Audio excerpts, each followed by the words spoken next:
Hello everyone, welcome back to my YouTube channel. આજે third day કેરાલામાં અમે મોર્નિંગમાં breakfast કરીને checkout કરી લઈએ છીએ અને હવે અમે ડિસાઈડ કર્યું કે કોચી જતા રહીએ તો ત્યાંથી કાર રેન્ટ થઈ જશે. તો રેલવે સ્ટેશન પર પહોંચી ગયા. તો અમે લોકોએ કન્નૂરથી હવે જઈ રહ્યા છે કોચી, અને કોચી જવા માટે અમે લોકલ ટ્રેન ટિકિટ લીધી છે 315 રૂપીસની. તો 3/3 એટલે પર પર્સન 100 રૂપીસની આજુબાજુ થશે. અને જવાની જર્ની અમારી કદાચ 5 થી 6 કલાકની છે. અમારો કોઈ પ્લાન નથી. અમે કોચી એક નાઇટ રોકાઈશું ને પછી ત્યાંથી મુન્નાર જઈશું અને ત્યાં ક્યાં સ્ટે કરીશું, કેવી રીતના ફરીશું એનો કોઈ જ પ્લાન નથી. જોઈએ છે કાર રેન્ટ કરીએ છીએ કે નહીં, એટલે કરવી તો પડશે જ. પણ હવે એવું લાગે છે કે અમે થોડું પ્લાન કરીને આવ્યા હોત તો સારું રહેતું, કેમ કે પ્લાન કર્યા વગર બધી વસ્તુઓ કવર નથી થઈ રહી.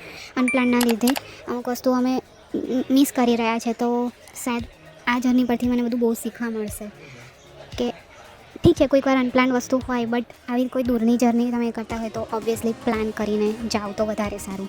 અને અત્યારે હું ટ્રેનમાં બેસી ગઈ છું, કારણ કે ટ્રેન 1 કલાક વહેલા આવી ગઈ છે ને લોકલ છે તો ઓબ્વિયસલી સીટ મળે ના મળે એટલે માટે મેં અત્યારે ટ્રેનમાં સીટ રોકીને બેઠી. બાકી બધા પાર્ટનર બધા બહાર બેઠા છે, કેમ કે અંદર ગરમી લાગે છે, તો મેં સીટ રોકીને બેઠી છું. જોઈએ છે હવે આગળ અમે કાર રેન્ટ કરવાના છે તો ક્યાંથી કેવી રીતના કરીશું બધી ડિટેલ તમને પછી આપીશ. અને ઓબ્વિયસલી આ જર્ની મને એ પણ શીખવાડ્યું છે કે સોલો ટ્રાવેલ વધારે કરવું જોઈએ. બધાના ફૂડ ચોઇસીસના તે બધું મેચ ના થતું હોય તો એના લીધે આપણે પણ ઘણીવાર ઘણું સેક્રિફાઈસ કરવું પડતું હોય છે. વધારે ઇન્સ્પાયર થઉં છું હવે next solo.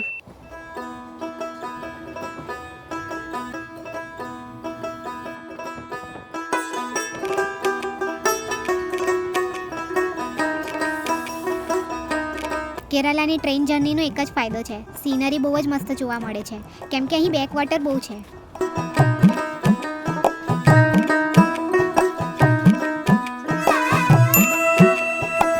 Good morning, day 4 in Kochi. અમે લોકો કાલે રાતે આઈ થિંક 9 વાગે કોચી આવી ગયા હતા અને હોટલમાં ચેક ઇન કર્યું. રેલવે સ્ટેશનની નજીક જ હોટલ લીધી છે અને ત્યાંથી હવે અત્યારે 7-8 વાગે છે ને બ્રેકફાસ્ટ કરવા નીકળીએ છીએ.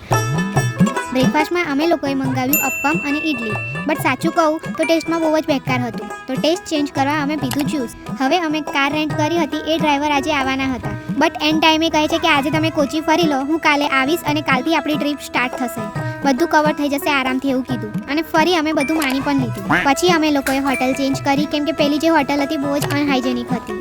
અને હવે આ હોટલની પ્રાઇસ 2000 પર નાઇટ છે. ફ્રેશ થઈને અમે નીકળી ગયા કોચી એક્સપ્લોર કરવા માટે.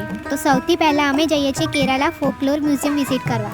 અહીંની એન્ટ્રી ફી 200 રૂપીસ પર પર્સન છે, એન્ડ વિડીયો શૂટ કરવો હોય તો 100 રૂપીસ એક્સ્ટ્રા છે. Kerala state, and third one travel to southern part of Kerala state. More than 40,000 ago, artifacts here exhibited. This is only one single person collection. His name is George J. Target. His 40-year collection in the complete museum. This is also South Indian collections here exhibited. આ મ્યુઝિયમની સ્થાપના 2009માં George થાલિયાત દ્વારા કરવામાં આવી હતી. તેને બનાવવામાં લગભગ 7 વર્ષ લાગ્યા હતા. આમાં 4000થી વધુ રેર આર્ટિફેક્ટ્સ છે, જે કેરાલાના સમૃદ્ધ સાંસ્કૃતિક અને કલાત્મક વારસાને દર્શાવે છે.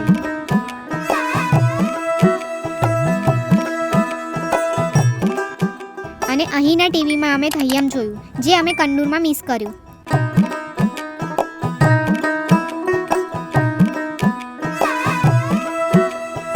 એના પછી અમે ફ્રૂટ ડીશ ખાધી, Finally, fresh vegetables. અને પછી ગયા મટન ચેરી પેલેસ વિઝિટ કરવા માટે. અહીંની એન્ટ્રી ફીસ 5 રૂપીસ છે અને અહીં અંદર વિડીયો શૂટ એલાઉ નથી. આ મહેલ મૂળ પોર્ટુગીઝો દ્વારા 1555માં કોચીનના રાજાને ભેટ તરીકે બનાવવામાં આવ્યો હતો. પેલેસ વિઝિટ કરીને અમે નીકળી ગયા કથકલી ડાન્સ શો જોવા માટે, જેની ટિકિટ પ્રાઇસ 600 રૂપીસ પર પર્સન છે, જેમાં 2 અવર્સનું પરફોર્મન્સ હોય છે. ફર્સ્ટ 1 અવરમાં એ લોકો મેકઅપ કેવી રીતે કરે છે ને એ લાઈવ દેખાડે છે, and then Kathakali performance. This is red color stone. Name of the stone is China. Same to hand grenade. Mixed in the coconut oil.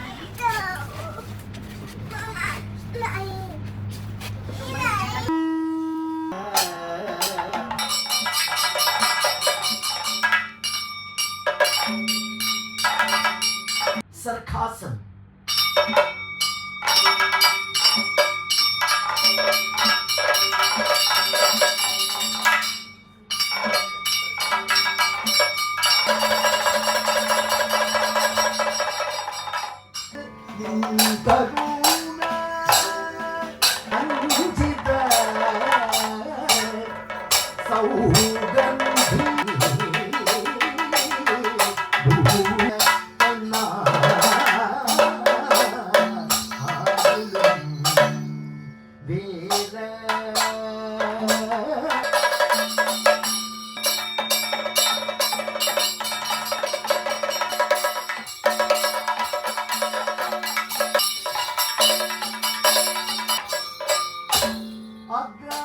But સાચું કહું ને તો આ પરફોર્મન્સ મને 600 રૂપીસ પ્રાઇસ થોડી વધારે લાગી, એટલું વર્થ ઇટ ના લાગ્યું, ઓવર પ્રાઇસ લાગ્યું. હવે કથકલીનો ડાન્સ પતાવીને અમે લોકોએ ચર્ચ જોવા ગયા હતા, પણ ચર્ચ બંધ હતું. પછી અમે સ્ટ્રીટ પર આવ્યા, સ્ટ્રીટ પર બી બધી બહુ દુકાનો બંધ હતી. હવે અમે જઈએ છીએ મરીન ડ્રાઈવ.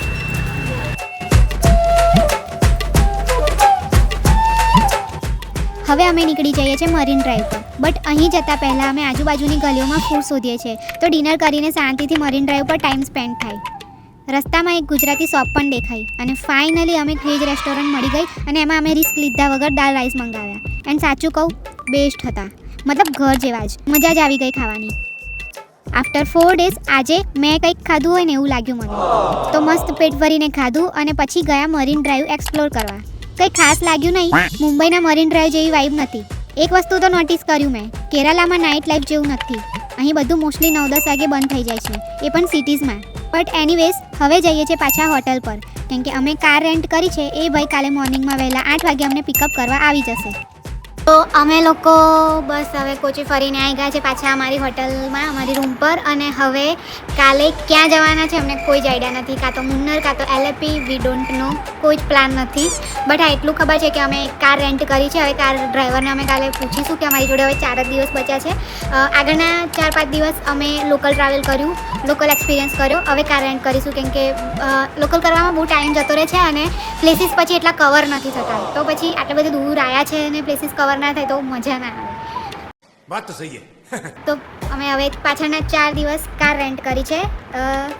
5 દિવસ 4 નાઇટ માટે 12,500 રૂપીસ થયા છે ટોટલ, એટલે પર પર્સન 4,000 સમથિંગ અરાઉન્ડ થશે. અને ક્યાં જઈશું હજી કોઈ આઈડિયા નથી, કોઈ સ્ટે બુક નથી. કાલે ડ્રાઈવર જોડે ડિસ્કશન કરીશું, પછી સ્ટે ને એવું બધું બુક કરીશું. બધું અનપ્લાન છે totally. So let's see what happen next. રડીશ નહીં, શાંતિ રાખ.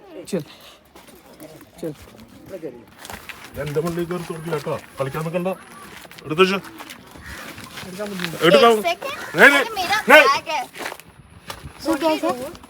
എടുക്കാൻ പറ്റില്ല. കേരളത്തിലൊന്നും